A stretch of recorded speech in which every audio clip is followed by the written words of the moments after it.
So what is Harkness? Well, it's a teaching method set around an oval table like the one I'm sitting at the moment.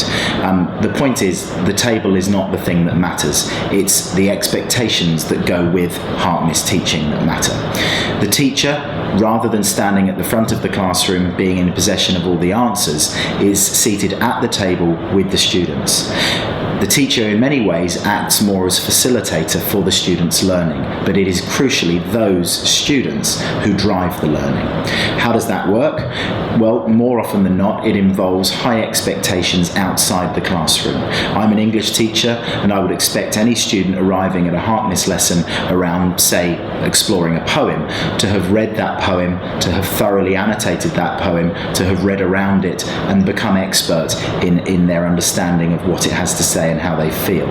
Upon arriving at the lesson, students will sit around the table, and the teacher, more often than not, will not speak that regularly.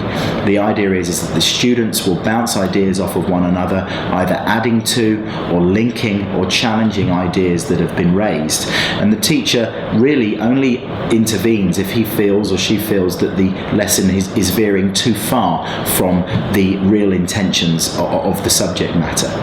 That said, the students can take the lesson wherever they want it to go, but they must be able to listen carefully to one another, to react and respond intelligently to one another's comments, and crucially of all, to respect the fact that they are writing their own understanding of the content, the poem, the scientific experiment, the equation, whatever it might be, themselves. And as long as they can respect that they are in the process of imaginative learning, collaborative learning, dialogic learning, then I would say you're doing Harkness.